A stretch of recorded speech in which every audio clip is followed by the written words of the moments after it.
প্রিয় ইতালি প্রবাসী ভাই বোনেরা, আসসালামু আলাইকুম। আপনারা কেমন আছেন? আশা করি ভালো আছেন। হঠাৎ করেই সবার সিদ্ধান্তে ডিসাইড করলাম যে নতুন বছর উপলক্ষে আমরা একটা পিকনিকের আয়োজন করব। তো যে কথা সেই কাজ, সবাই লেগে বললাম যে যার মতো কাজে। প্রথমে আমাদের খড়ি সংগ্রহ করতে হবে। খড়ির জন্য চলে আসলাম ভারী জঙ্গলে। একটা পড়ে থাকা গাছ থেকে আমাদের মোটামুটি ভালো খড়ি সংগ্রহ হয়ে গেছে। যতটুকু সংগ্রহ হয়েছে আমাদের রান্না হয়ে যাবে ইনশাল্লাহ। এসে দেখি এরশাদ ভাই আর সিয়াম ভাই পেঁয়াজ রসুন কাটার কাজ শুরু করে দিয়েছে। অন্যদিকে আমাদের সবার মুরব্বি, এই যে মাংস, অন্যদিকে আমাদের সবার মুরব্বি রহিম কাকা মাংস ধোয়ার কাজ শুরু করে দিয়েছে। মাংস ধোয়া শেষে আমি বড় একটা পাত্রের মধ্যে মাংসগুলো দিচ্ছি।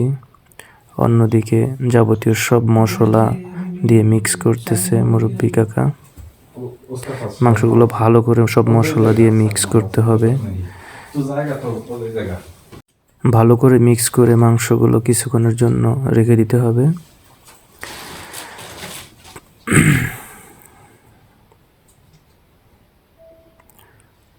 তেল হলুদ সব কিছু দিয়ে দিতেছি।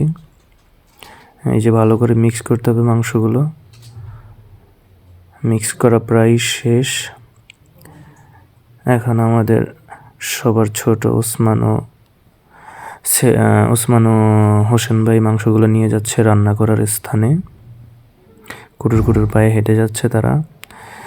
এটা হলো আমাদের রান্নার পাকঘর বলতে পারেন। এখানে আমরা প্রায় সময় রান্না করি। বিশেষ করে যখন ক্যাম্পের খাবার কম হয়, খারাপ হয় একটু, তখনই রান্না করি। তো পাতিল বসিয়ে দেওয়ার পরে আগুন ধরিয়ে দেওয়া হয়েছে। আর যে লাকড়িগুলো দিতেছেন এগুলো কিন্তু দাউ দাউ করে জ্বলে, কারণ এগুলো ইতালির কেরোসিন কাঠ নামে পরিচিত। প্রচুর আগুন জ্বলে এগুলোতে, সেইভাবে জ্বলতেছে আগুন। এদিকে সজীব ভাই মুরব্বি কাকা ময়দা করার কাজ শুরু করে দিয়েছে। ময়দা দেখে অবশ্যই বুঝতে পারতেছেন যে আমরা রুটি খাবো। আর এই যে লাঠিটা দেখতেছেন, এই লাঠিটা হলো আমাদের মাংস লাড়াচাড়া করার কাজ করবে। এদিকে রানা ভাই, রাজু ভাই, সেলিম ভাই ময়দা গোল্লা করার কাজ শুরু করে দিয়েছে। গোল্লা শেষ প্রায়। এই যে গোল্লাগুলো নিয়ে আসছে চুলার কাছে, আমরা যেখানে মাংস রান্না করতেছি। ওইদিকে রাজু ভাইও নিয়ে আসছে। মাংস মোটামুটি প্রায় হয়ে গেছে। এর মধ্যে আলু দিয়ে দিয়েছে কাকা। অন্যদিকে রুটি বেলার কাজ শুরু করে দিয়েছে সজীবে। কোনো মতে রুটিগুলো গোল হচ্ছে না, আমাদের দেশের মানচিত্রের মতো হয়ে যাচ্ছে। অন্যদিকে মাংসগুলো আমি লাড়াচাড়া দিয়ে দেখিয়ে দিতেছি যে মাংস কীভাবে লাড়তে হয়। রুটি বেলার কাজ চলতেছে। এদিকে দুইটা চুলায় রুটি ভাজাও শুরু হয়ে গেছে। টুক করে আপনাদের সবাইকে আমাদের রান্নাঘরের চতুর সাইডের আকাশটা দেখিয়ে দিলাম। এদিকে আমাদের মাংস প্রায় হয়ে গেছে, এখন নামিয়ে ফেলবো, তাই একটু আবার মাংসটা গরম করে নিতেছি। অন্যদিকে আমাদের রুটিও প্রায় কাছাকাছি শেষ, ভাজা প্রায় অল্প কিছু রুটি আছে।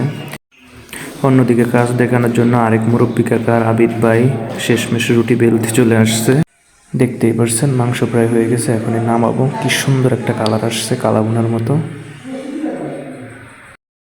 এদিকে রাজু ভাই আর সজীব ভাই নতুন বিবাহ করা দুইজনে মাংসর পাতিল নিয়ে চলে যাচ্ছে, যেখানে আমরা খাবো কিছুক্ষণের মধ্যে। কুটুকুটুকু পায়ে হেঁটে যাচ্ছে দুইজন, আপনারা দেখতেছেন।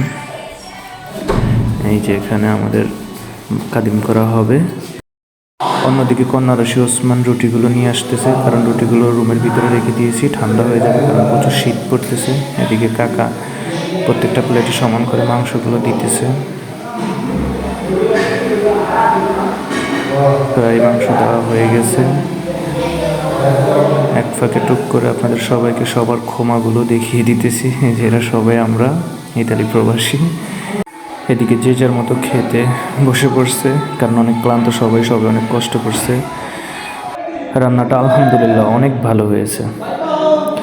এই হলো আমাদের ইতালি প্রবাসী ভাইদের নতুন বছরের আয়োজন। এটা হলো আমাদের ক্যাম্পের সাইডের আকাশের লোকেশন। মাশাআল্লাহ অনেক সুন্দর দেখা যায়।